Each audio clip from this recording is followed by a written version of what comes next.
नमस्कार विद्यार्थी मित्रांनो, स्वागत आहे तुमचं आपल्या जीडीसीए कॉलेज या चॅनलमध्ये. मी डॉक्टर अशोक जोगदन. तर आजचा विषय अत्यंत महत्वाचा विषय आहे आणि थोडासा इन्फॉर्मेटिव्ह आहे. तर आज आपण बघणार आहोत एका अशा संस्थेबद्दल जी महाराष्ट्रातली नाही तर संपूर्ण जगातली एकमेव अशी संस्था आहे ज्यामध्ये एकाच छताखाली सर्व गोष्टी होतात. ती म्हणजे वसंतदादा शुगर इन्स्टिट्यूट म्हणजेच VSI पुणे. साखर उद्योगात करिअर बनवायची इच्छा असेल असे असंख्य विद्यार्थी जे आहेत त्यांच्यासाठी सर्वात उत्तम पर्याय म्हणजे VSI आहे, म्हणजेच वसंतदादा शुगर इन्स्टिट्यूट.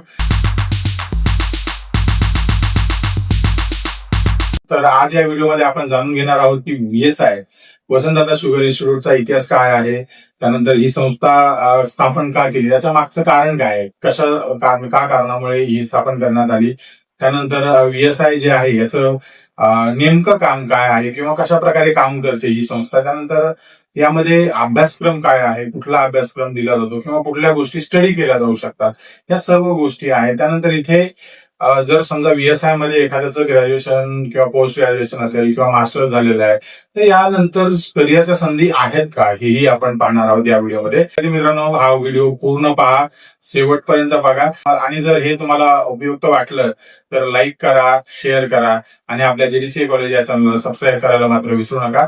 तर चला तर मग सुरू करूया. ध्येय नवीन समोर दिसतंय, बँकिंगचं स्वप्न पूर्ण होणार. जीडीसीए ची साथ जिंकायची ही वाट, यशाची गॅरंटी आता सुरुवात. जीडीसीए कॉलेज हो भविष्य उज्ज्वल, जीडीसीए कॉलेज मिळणार यश. सहकार आणि बँकिंग करिअर घडवा खास, जीडीसीए कॉलेज देत यशाचा विश्वास.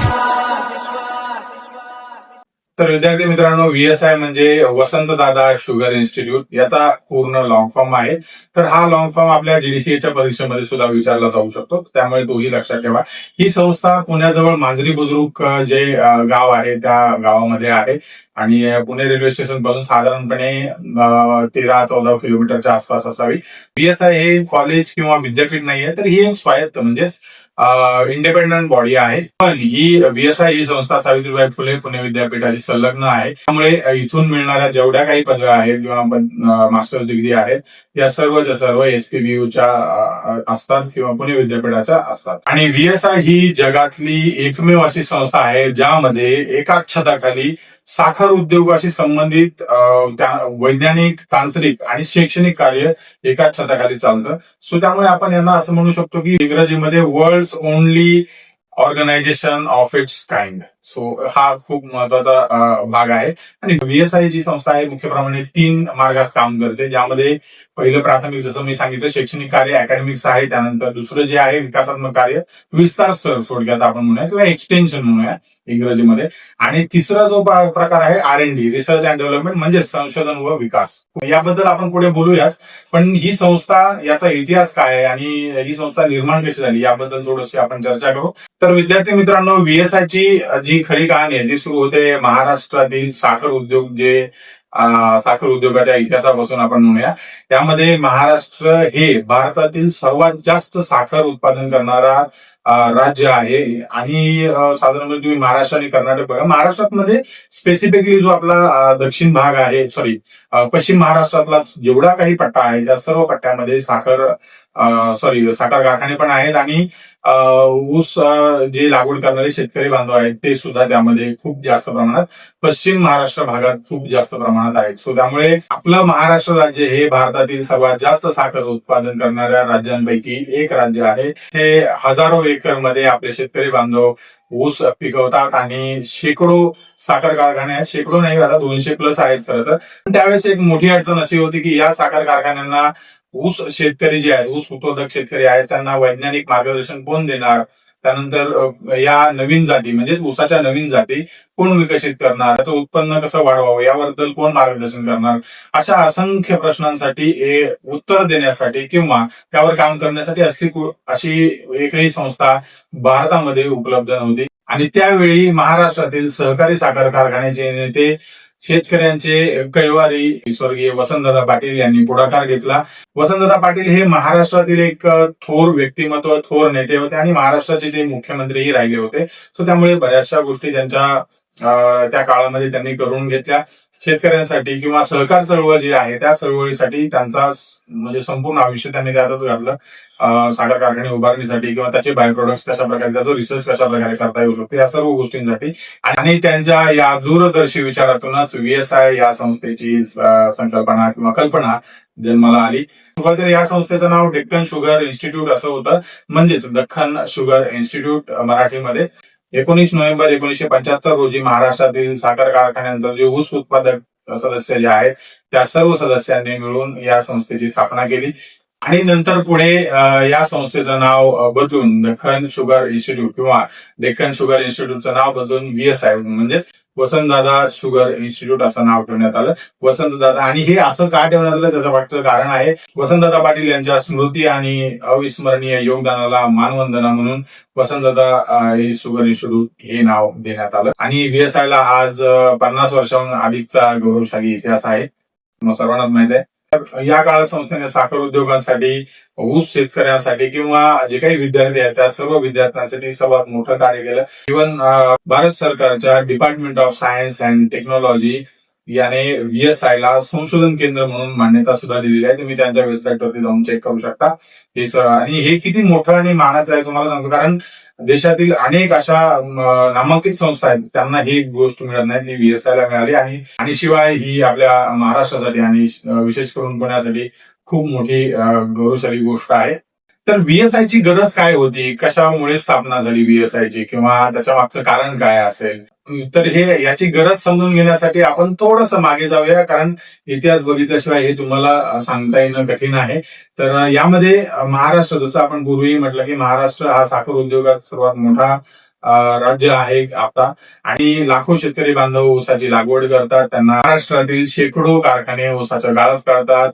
हा उद्योग राज्याच्या अर्थव्यवस्थेसाठी एक महत्वाचा भाग आहे. पण या उद्योगावर अनेक आव्हाने होती. हा उद्योग उभारण्यापुढे किंवा हे समोर सर्व गोष्टी आता जे पाहतोय आपण त्या सर्व गोष्टी समोर येण्यापुढे सर्व आव्हाने होती.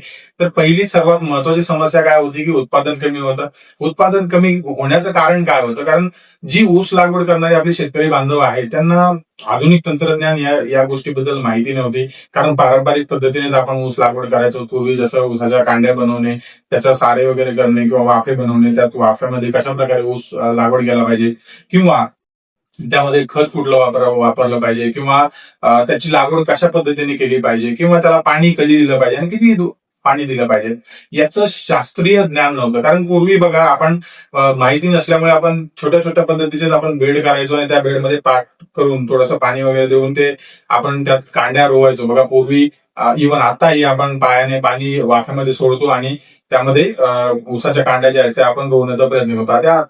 आता ही जी टेक्नॉलॉजी ही वेगळ्या पद्धतीने येते, कारण पहिलं बियाणं वगैरे घ्यायचो आपण, आणि आताही बरेचसे जे आपले शेतकरी बांधव आहेत ते त्याच पद्धतीचं करतात. बियाणे घेतात कोणाकडनं, त्या बियाण्यामध्ये जे पाचट काढून त्याचे तुकडे करतात साधारणपणे अर्ध्या फुटाचे, आणि त्या तुकडे जे आहेत ते आपण पाटामध्ये त्या पद्धतीने लावतो. मग आपल्याला हे माहित नव्हतं पूर्वी एका एकरमध्ये किती पाट बनवायला पाहिजे, बेड किती मोठा असला पाहिजे.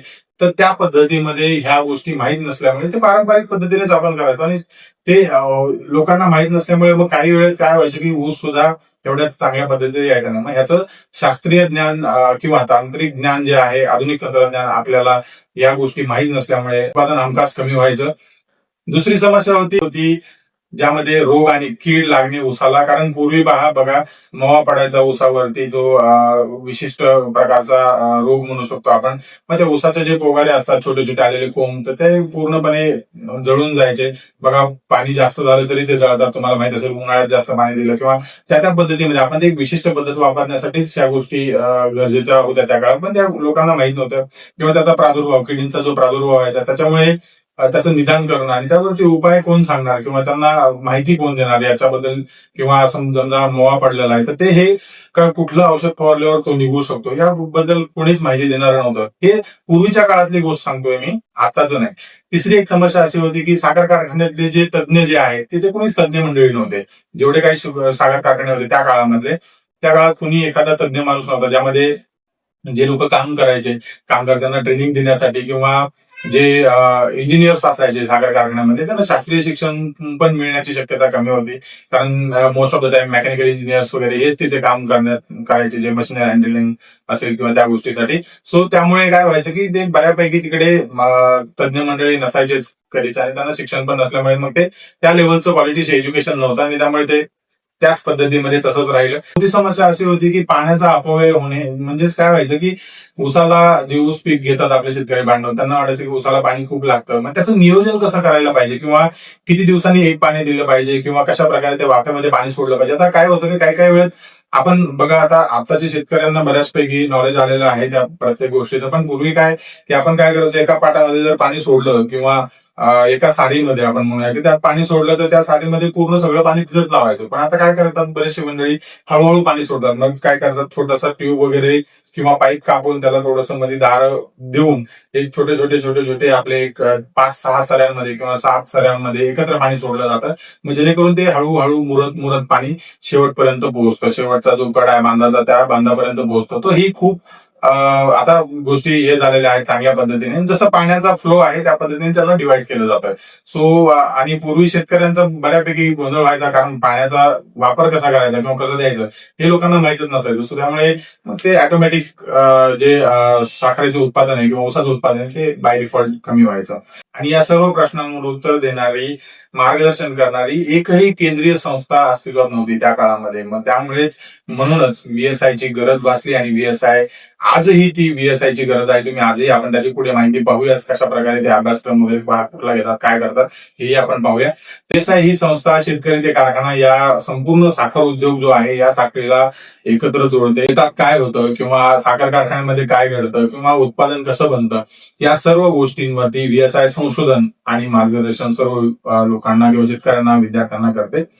यामध्ये VSIचं मुख्य काम आहे, वर्क्स ऑफ VSI आपण इंग्रजीमध्ये म्हणूया. तर आता आपण यामध्ये पाहूया की मुख्य काम काय आहे, VSI कुठल्या स्तरावरती काम करते. तर VSI जी संस्था आहे ती मुख्य 3 स्तरावर काम करते. पहिला स्तर आहे कृषी संशोधन, ज्यामध्ये इंग्रजीमध्ये आपण त्याला ऍग्रिकल्चरल रिसर्च म्हणतो. VSI या संस्थेमध्ये अनेक कृषी विभाग आहेत, ज्यामध्ये जे ऊस पिकांवरती विविध मार्गाने संशोधन करतात. त्यामध्ये पहिला विभाग आहे प्लांट ब्रीडिंग विभाग. या विभागामध्ये ऊसाच्या नवीन जाती विकसित केल्या जातात, ज्यामध्ये जास्त साखर देणाऱ्या किंवा कमी पाण्यात वाढणाऱ्या ज्या ऊसाच्या जाती आहेत किंवा रोगांना जास्त प्रमाणात प्रतिकार करणाऱ्या ऊसाच्या जाती VSI ने तयार केलेल्या आहेत. भरपूर जाती आहेत, ज्यामध्ये अनेक जाती आता उपलब्ध आहेत. तुम्ही जसं की आपण CO 86-032 हा ऊस आहे किंवा ही एक जात आहे. त्यानंतर COM 0265 किंवा 0265 आपण म्हणतो. तर हे जे 2 जाती आहेत त्या 2 जातींची सर्वात जास्त प्रमाणात महाराष्ट्रभर लागवड होते. तर ह्या सर्व जाती डेव्हलपमेंट करणे किंवा याचं नवीन जाती विकसित करणे हे प्लांट ब्रीडिंग विभागाचं काम आहे. त्यानंतर अॅग्रोनॉमी विभाग आहे. यामध्ये अॅग्रोनॉमीमध्ये ऊस लागवडीच्या पद्धती, त्याला खत कुठलं दिलं पाहिजे, पाण्याचं व्यवस्थापन कसं केलं पाहिजे, त्यानंतर त्याबद्दल जे संशोधन आणि शेतकऱ्यांना मार्गदर्शन या विभागाद्वारे केलं जातं, कुठल्या अॅग्रोनॉमी विभागाद्वारे. त्यानंतर तिसरा विभाग आहे सॉइल सायन्स विभाग. यामध्ये जमिनीची सुपीकता कशी वाढवायची, जमिनीमध्ये कुठले खतं जास्त वापरलं पाहिजे, गांडूळ खत वापरलं पाहिजे का, त्यानंतर अजून काही वेगळ्या गोष्टी केल्या पाहिजे ज्यामध्ये जी सुपीकता आहे जमिनीची ती वाढेल, मातीचं आरोग्य कसं राखायचं यावर सर्वात जास्त काम केलं जातं. याच्यावरती मार्गदर्शनही दिलं जातं या विभागामध्ये, सॉइल सायन्स विभागामध्ये. त्यानंतर चौथा विभाग आहे अँटोमॉलॉजी विभाग. अँटोमॉलॉजी विभागामध्ये ऊसावर येणाऱ्या किडी जे आहेत, किडींचा अभ्यास करणे किंवा समजा मवा पडलेला असेल तर मवाचा अभ्यास करणे आणि त्यावरती काय उपाययोजना आहेत किंवा त्याचा बंदोबस्त कसा करायला पाहिजे यावरती संशोधन केलं जातं. कुठल्या विभागामध्ये? अँटोमॉलॉजी विभागामध्ये. त्यानंतर पुढचा विभाग आहे प्लांट पॅथॉलॉजी विभाग. पॅथॉलॉजी म्हणजे आपल्या पॅथलॅब जसं असतात तशाच प्रकारचा हा विभाग काम करतो. म्हणजेच काय, पॅथलॅब कसं काम करतं की रोगांवरचं निदान करतं, त्याच्यावरती उपाययोजना वगैरे सुचवतात.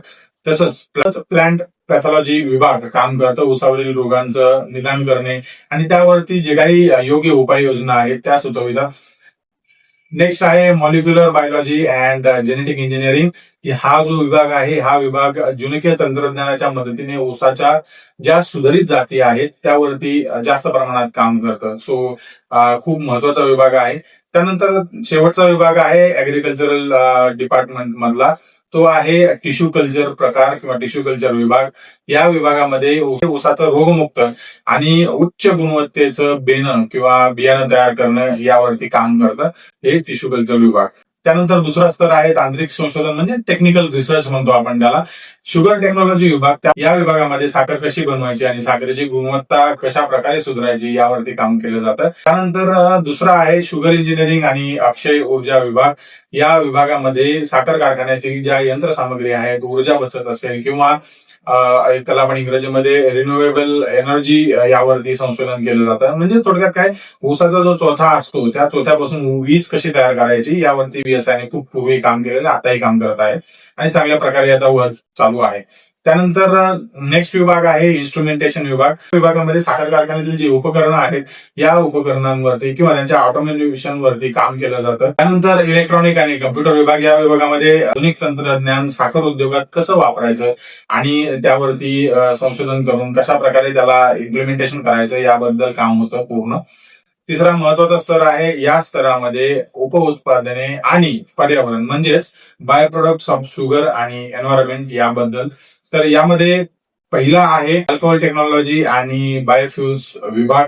या विभागामध्ये ऊसाची जी मळी असते, आता ऊसाचा चोथा, मळी हे दोन वेगवेगळे प्रकार आहेत. चोथ्यापासून आपण वीज निर्मितीचे कशा प्रकारे होऊ शकते ते आपण पाहिलं. आणि आता जे आहे आपण अल्कोहोल टेक्नॉलॉजी आणि बायोफ्युल विभाग यामध्ये काय काम होतं, तर ऊसाची जी मळी आहे या मळीमधून इथेनॉल, दारू आणि इतर उत्पादने कशी बनवायची म्हणजेच यावरती काम केलं जातं. म्हणजे थोडक्यात काय, बाय प्रोडक्ट्स. इथेनॉल आणि पेट्रोल मिश्रणाचा मुद्दा आज किती महत्वाचा आहे तुम्हाला सर्वांना माहित आहे.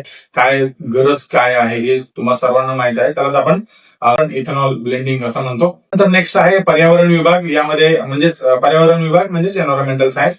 यामध्ये साखर कारखान्यामुळे होणारं जे प्रदूषण आहे यावरती नियंत्रण कसं ठेवायला पाहिजे किंवा वेस्ट वॉटर ट्रीटमेंट कसं करायचं त्यावरती संशोधन केलं जातं आणि मार्गदर्शन केलं जातं. तर आता बघा, तुम्ही जिकडे काही साखर कारखाने किंवा सिमेंट फॅक्टरीज बघितले असतील तुम्ही दौंड वगैरे साईडला, तर तिथे भरपूर झाडं लावलेली असतात. साखर कारखान्याच्या आजूबाजूला सुद्धा भरपूर झाडं लावलेली असतात. नेक्स्ट आहे एक्सटेन्शन वर्क म्हणजे विस्तार कार्य. आता विस्तार कार्य जे आहे, आपण 3 प्रमुख मुख्य कार्यापैकी शेवटचं कार्य. VSI फक्त प्रयोगशाळेत बसत नाही तर ते शेतकऱ्यांपर्यंत पोहोचतात. त्यांच्या जे काही गोष्टी आहेत त्यांच्या समजून घेतात. VSI बुलेटिन हे एक नियतकालिक प्रकाशित केलं जातं, ज्यात शेती, ऊस उद्योग असेल किंवा बाकीच्या गोष्टी आहेत ज्या शुगरच्या रिलेटेड, ऊस उत्पादनाच्या रिलेटेड किंवा ऊसाच्या प्रोडक्ट्स रिलेटेड सर्व गोष्टी किंवा अद्ययावत माहिती त्या VSI बुलेटिन मध्ये असते. त्यानंतर परिसंवाद. VSI काय करते की परिसंवाद, त्यानंतर कार्यशाळा असतील किंवा परिषदा असतील या सर्व आयोजित करते शेतकऱ्यांसाठी आणि प्रशिक्षण देते. आणि जे काही कृषी सेवा केंद्र आहे त्याद्वारे शेतकऱ्यांना उत्तम दर्जाचं बियाणं, खतं आणि कीटकनाशक सुद्धा मिळतात. तर हे आहे एक्सटेन्शन वर्क ऑफ VSI. त्यानंतर याचा VSI चा अभ्यासक्रम काय आहे म्हणजेच कोर्सेस ऍट VSI आपण म्हणूया. VSI चे कोर्सेस काय आहेत हे आपण थोडंसं जाणून घेऊ. तर विद्यार्थी मित्रांनो, VSI हे केवळ संशोधन केंद्र नाही किंवा संशोधनाची संस्था नाही आहे, पण इथे उत्कृष्ट दर्जाचं शैक्षणिक शिक्षणही मिळतं, शैक्षणिक कार्यक्रमही चालतात ज्यामध्ये ट्रेनिंग खूप महत्वाचा पार्ट आहे. ट्रेनिंग चांगल्या प्रकारचं दिलं जातं या VSI संस्थेमध्ये. त्यामधले जे काही अभ्यासक्रम आहेत ते आपण बघूया कुठले प्रोग्राम दिले जातात. पहिला प्रोग्राम आहे MSc प्रोग्राम्स, ज्यामध्ये MSc पर्यावरण विज्ञान म्हणजेच आपण त्याला MSc एन्व्हायरमेंटल सायन्स इंग्रजीमध्ये असं म्हणतो. सो त्या सब्जेक्टसाठी 2 वर्षाचा कालावधी आहे. यामध्ये हा जो कोर्स आहे सावित्रीबाई फुले पुणे विद्यापीठाची संलग्न कोर्स आहे. म्हणजे तुम्हाला डिग्री जी आहे ती सावित्रीबाई फुले पुणे विद्यापीठाची मिळेल, पण शिक्षण जे आहे ते VSI मध्ये होईल तुमचं. कोर्समध्ये पर्यावरण संरक्षण, प्रदूषण नियंत्रण, त्यानंतर वेस्ट मॅनेजमेंट यावरती शिक्षण दिलं जातं आणि त्याचा कशा प्रकारे वापर केला जाईल किंवा कशा प्रकारे गोष्टी तुम्ही पुढे नेऊ शकता याबद्दल प्रशिक्षण दिलं जातं. MSc एन्व्हायरमेंटल सायन्स नंतर तुम्हाला साखर कारखाने, त्यानंतर तुमचे उद्योग जे आहेत त्या उद्योगांमध्ये आणि सरकारी विभागांमध्ये नोकरीच्या संधी असतात, डिपेंडिंग ऑन तुमचा जे काही एरिया ऑफ इंटरेस्ट असेल त्याच्यावरती. त्यानंतर दुसरा कोर्स आहे MSc in wine brewing and alcohol technology. हा खूप महत्वाचा कोर्स आहे. यामध्ये 2 वर्षाचा कालावधी आहे या कोर्सचा. 2 वर्षाची मास्टर्स डिग्री आहे. यामध्ये कोर्समध्ये वाईन बनवण्याचे शास्त्र काय आहे किंवा त्याची किण्वन प्रक्रिया मराठीमध्ये, आणि इंग्रजीमध्ये आपण त्याला फर्मेंटेशन प्रोसेस म्हणतो आपण. त्यानंतर डिस्टिलरी इंडस्ट्रीवरती शिक्षण दिलं जातं. सो हे खूप महत्वाचं आहे. आणि ह्या कोर्स जो झाला एखाद्याचा MSc wine brewing and alcohol technology जर एखाद्याचा झाला असेल तर त्यांना तिकडनंच जॉन डिस्टिलरी, त्यानंतर कार्ल्सबर्ग आणि युनायटेड ब्रुअरीज मध्ये या नामांकित कंपन्यांमध्ये काम करण्याची संधी मिळते किंवा तिथे प्लेसमेंट होतं ऍक्च्युली, आणि चांगल्या प्रकारचं प्लेसमेंट होतं. त्यानंतरचे कोर्सेस आहेत पोस्ट ग्रॅज्युएट डिप्लोमा कोर्सेस किंवा पोस्ट ग्रॅज्युएट डिप्लोमा प्रोग्राम्स. यामध्ये post graduate diploma in sugar technology हा कोर्स असतो. त्यामध्ये साखर उत्पादनाचं संपूर्ण शास्त्र काय आहे हे शिकवलं जातं. साखर कारखान्यांमध्ये शुगर टेक्नॉलॉजिस्ट म्हणून काम करण्याची संधी मिळते. हा कोर्स केल्यानंतर साखर कारखान्यांमध्ये चांगल्या प्रकारची नोकरी तर मिळतेच. त्यानंतर नेक्स्ट कोर्स आहे PG diploma in sugar engineering. हा जो कोर्स आहे हा कोर्स साखर कारखान्यातील ज्या यंत्रसामग्री आहेत किंवा मेंटेनन्स आहे किंवा जे इंजिनिअरिंग प्रकार जो आहे किंवा मशीन इंजिनिअरिंग म्हणतो आपण त्याला, याबद्दल शिक्षण होतं या कोर्समध्ये किंवा याबद्दल प्रशिक्षण दिलं जातं.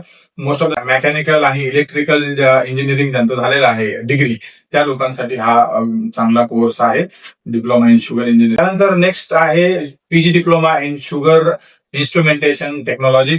यामध्ये साखर कारखान्यातील इन्स्ट्रुमेंटेशन, ऑटोमेशन आणि कंट्रोल सिस्टम याबद्दल शिक्षण होतं या संपूर्ण कोर्समध्ये. आणि आधुनिक साखर कारखान्यासाठी अशा इंजिनियर्सची खूप गरज असते, अशा तज्ञ लोकांची गरज असते. सो त्यामुळे तिकडे नोकरीच्या संधी खूप जास्त आहेत ज्यांना साखर कारखाना किंवा कारखाने शुगर इंडस्ट्रीमध्ये काम करायचं अशा लोकांसाठी. त्यानंतर नेक्स्ट आहे PG diploma in industrial fermentation and alcohol technology. यालाच आपण पीजी डिफा असं म्हणतो. तर हा शॉर्ट फॉर्म आहे पीजी डिफा. कोर्समध्ये इंडस्ट्रियल फर्मेंटेशन, त्यानंतर इथेनॉल प्रोडक्ट्स, त्यानंतर डिस्टिलरी मॅनेजमेंट वगैरे याबद्दल शिक्षण दिलं जातं या पर्टिक्युलर कोर्समध्ये, पीजी कोर्समध्ये, पीजी डिफा मध्ये. त्यानंतर जे आता तुम्हाला जसं माहिती आहे का बघा, इथेनॉल जे क्षेत्र आहे किंवा इथेनॉल हा उद्योग एक प्रकारचा उद्योगच वेगळा बनलेला आहे हा. तर या उद्योगामध्ये भरपूर काम करायच्या संधी आहेत. तर या कोर्सचा तिथे एक फायदा होऊ शकतो. सर्व पीजी डिप्लोमा या पद्धतीचे आहेत. त्यानंतर सर्टिफिकेशन कोर्सेस सुद्धा आहेत काही त्यामध्ये. शिवाय यामध्ये साखर तंत्रज्ञानातील रिफ्रेशर कोर्स, त्यानंतर शेतकऱ्यांसाठी ऊस लागवड प्रशिक्षण कोर्स आहे.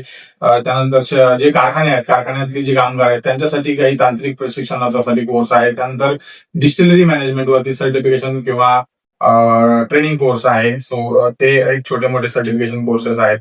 त्यानंतर नेक्स्ट आहे, त्यानंतर सर्वात महत्वाचा आहे पीएचडी रिसर्च, म्हणजेच पीएचडी संशोधन आपण म्हणतो. VSI या संस्थेला, वसंतदादा शुगर इन्स्टिट्यूट या संस्थेला पीएचडी संशोधन केंद्र म्हणून मान्यता मिळालेली आहे. आणि जे विद्यार्थी साखर उद्योगाशी संबंधित किंवा ज्यांना या उद्योगामध्ये जास्त इंटरेस्ट आहे आणि काम करायची इच्छा आहे, त्या लोकांसाठी डॉक्टरेट करायची चांगली संधी VSI देते. आणि यामध्ये तुम्ही VSI मध्ये संशोधन करू शकता या विषयासाठी. सो खूप महत्वाचा पार्ट आहे. आता या कोर्सेससाठी काही ऍडमिशन प्रोसेस आहे, ती सिंपल आहे. काय ते तुम्ही वेबसाईटवरती जाऊन जरी केली तरी जमतं, काही अडचण नाही. MSc कोर्सेससाठी जी पात्रता आहे ती BSc केमिस्ट्री असेल, मायक्रोबायोलॉजी, बायोटेक्नॉलॉजी, त्यानंतर ऍग्रिकल्चरल, तुमचं बॉटनी, झुलॉजी आणि वाईन टेक्नॉलॉजी या विषयामधला BSc झालेला विद्यार्थी MSc करू शकतो इकडे. तर अर्ज करण्यासाठी तुम्हाला जर समजा या कोर्स MSc साठी अर्ज करायचा असेल तर VSI ची अधिकृत वेबसाईट आहे www.vsisugar.com. यावरती जाऊन तुम्ही अर्ज करू शकता. आणि प्रवेश प्रक्रिया जी आहे साधारणपणे वर्षाच्या सुरुवातीलाच होते. सो त्यामुळे तुम्हाला त्या पद्धतीने प्लॅन करावा लागतो. त्यानंतर VSIच्या पायाभूत सुविधा आणि प्लेसमेंट याबद्दल पाहूया थोडंसं. VSI जे आहे हा अत्यंत सुसज्ज कॅम्पस आहे, जे मांजरी येथे आहे पुण्यामध्ये. जसं पुणे स्टेशन पासून 13 ते 14 किलोमीटर अंतरावरती आहे. आधुनिक प्रयोगशाळा आहे, लॅब्स आहे, सर्व विभागांसाठी आहेत त्या आधुनिक प्रयोगशाळा. ग्रंथालय, लायब्ररी आहे, ज्यामध्ये साखर उद्योगाशी निगडीत कृषी विज्ञान आणि आपल्या या विषयावरती हजारो पुस्तकं तिथे आहेत, जर्नल्स आहेत. त्यानंतर वसतिगृह चांगले आहेत, म्हणजे हॉस्टेल्स मुलांसाठी आणि मुलींसाठी स्वतंत्र हॉस्टेल्स आहेत, व्यायामशाळा आहे, जिम्नॅस्टिक्स म्हणतो आपण त्याला, आधुनिक जिम्स आहेत. त्यानंतर क्रीडा सुविधा म्हणजेच आपण स्पोर्ट्स फॅसिलिटीज मध्ये ग्राउंड वगैरे आहे, चांगले मैदानी खेळ खेळता येऊ शकतात त्याच्यामध्ये तुम्हाला. त्यानंतर जे वैद्यकीय केंद्र आहे, मेडिकल सेंटर सुद्धा आहे. ऑडिटोरियम आहे, म्हणजे सभागृह आपण म्हणतो. मोठे कार्यक्रम काही असतील त्यामध्ये, गेट टुगेदर्स असतील किंवा गॅदरिंग्स वगैरे असतील यासाठी मोठा ऑडिटोरियम आहे किंवा जो सभागृह आहे, सेमिनार हॉल्स आहेत, जर परिसंवाद घ्यायचे असतील किंवा काही वर्कशॉप घ्यायचे असतील त्यासाठी एक मोठे सेमिनार हॉल आहे. सो हे सर्व तिथे सुविधा उपलब्ध आहेत. आता प्लेसमेंटसाठी कशा प्रकारे काम करते, VSI जे प्लेसमेंट रेकॉर्ड जे आहे ते चांगल्या प्रकारचे, साधारणपणे जर ऍव्हरेज पाहिलं तर highest package 10 lakh per annum आहे आणि ऍव्हरेज काहीतरी 4.5-5 लाखाच्या दरम्यान आहे. सो तिकडनं पास झालेल्या विद्यार्थ्यांसाठी VSIच्या प्रमुख रिक्रुटर कंपन्या ज्या आहेत त्यामध्ये जॉन डिस्टिलरी, रॅडिको जे दारू उद्योगामध्ये सगळ्यात मोठं नाव आहे, त्यानंतर युनायटेड डिस्टिलरीज हे पण खूप मोठं नाव आहे, त्यानंतर कार्ल्सबर्ग बियर कंपनी तुम्हाला माहिती असेल सर्वांना, युनायटेड ब्रेवेस ही पण सगळ्यात मोठी कंपनी आहे दारू उद्योगात. त्यानंतर VSIचे जे सदस्य साखर कारखाने आहेत त्यामध्ये सुद्धा नोकरी मिळतात. त्यानंतर विविध बेवरेजेस कंपन्या आणि FMCG कंपन्या म्हणतो आपण त्यांना, तर त्या कंपन्यांमध्ये काम करण्याची संधी मिळते आणि बऱ्याचशा कंपन्या आहेत. ह्या तुम्हाला एक मोठ्या कंपन्यांची नावं सांगितलेली आहेत आपण. त्यानंतर या VSI मध्ये शिष्यवृत्ती मिळते का, तर हे आपण पाहूया. VSI मध्ये उत्तम गुण असणारे जे विद्यार्थी आहेत, म्हणजे थोडक्यात मेरिट बेस्ड स्कॉलरशिप मिळते विद्यार्थ्यांना. OBC असेल, SC असेल, ST असेल, त्यानंतर EWS वगैरे या सर्व सवलती तिथे अवेलेबल आहेत. या सर्व सवलतीमध्ये शिष्यवृत्ती विद्यार्थ्यांना मिळते. उत्कृष्ट MSc विद्यार्थी जे आहेत त्यांना 10,000 पर्यंत स्टायपंड सुद्धा मिळतो. सो खूप चांगली गोष्ट आहे. त्यानंतर VSIची मान्यता आणि यश म्हणजेच ऍक्रिडिएशन अँड अचिव्हमेंट्स आपण पाहूया. तर विद्यार्थी मित्रांनो, VSIने गेल्या 50 वर्षात अनेक प्रकारचे यश मिळवलेले आहे, ज्यामध्ये भारत सरकारच्या department of science and technology कडून रिसर्च सेंटर म्हणून मान्यता मिळालेली आहे. त्यानंतर AICTE कडून मान्यता मिळालेली आहे, कारण इंजिनिअरिंग काही कोर्सेस आहेत त्यामुळे. त्यानंतर NBA म्हणजेच नॅशनल बोर्ड ऑफ ऍक्रिडिएशन याकडनं सुद्धा ऍक्रिडिएशन मिळालेलं आहे. त्यानंतर ऊसाच्या 12 पेक्षा जास्त जाती, नवीन जाती विकसित केलेल्या आहेत आणि त्याची लागवड संपूर्ण महाराष्ट्रभर आज होत. त्याने हजारो शेतकऱ्यांना आणि जे साखर उद्योगात काम करतात त्यांना तंत्रज्ञान शिक्षण प्रशिक्षण दिलेलं आहे. VSI बुलेटिन, जसं मी पूर्वी सांगितलं, VSI बुलेटिन सुद्धा एक प्रकाशन. VSI बुलेटिन हे प्रकाशन साखर उद्योगासाठी अत्यंत महत्वाचं संदर्भ, थोडक्यात साहित्यच म्हणूया आपण, ते साहित्य आहे. सो त्याचा संदर्भ घेऊन आपण ते वाचू शकतो आणि जे काही नवीन अपडेट्स आहेत त्याच्यामध्ये येतात. असंख्य देशी विदेशी संस्थांशी सहकार करार केलेला आहे, म्हणजे कोलॅबोरेशन केलेले आहेत बऱ्याचशा कंपन्या आहेत. त्यानंतर PhD रिसर्च केंद्र म्हणून मान्यता मिळालेली आहे VSIला. तर विद्यार्थी मित्रांनो, आज आपण पाहिलं की वसंतदादा शुगर इन्स्टिट्यूट म्हणजे नेमकं काय आहे, याची थोडक्यात जर सांगायचं झालं तर याची स्थापना 19 नोव्हेंबर 1975 रोजी झाली. ज्याचं आता जे लोकेशन जे आहे ते मांजरी बुद्रुक येथे आहे. जसं मी सांगितलं, पुणे रेल्वे स्टेशन पासून 13-14 किलोमीटरच्या अंतरावरती शुगर इन्स्टिट्यूट आहे.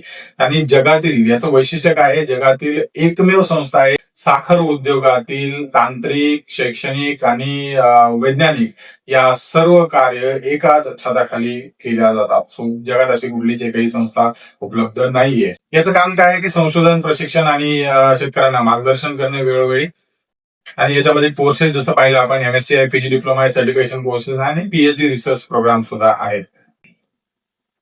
आणि जर तुम्ही साखर उद्योगात असाल, कृषी संशोधनात काम करत असाल किंवा अल्कोहोल पर्यावरण या क्षेत्रामध्ये करिअर करण्याची इच्छा असेल तर VSI हे एक चांगलं इन्स्टिट्यूट आहे तुमच्यासाठी, जर तुम्हाला ते शिकायचं असेल तर.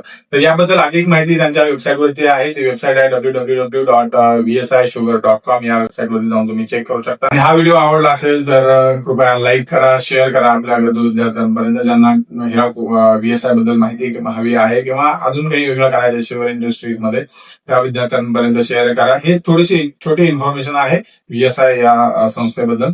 तर आपल्या चॅनलला नक्की सबस्क्राईब करा. तर भेटूया पुढील व्हिडिओमध्ये अधिक माहितीसह नवीन विषयाबद्दल. तोपर्यंत नमस्कार.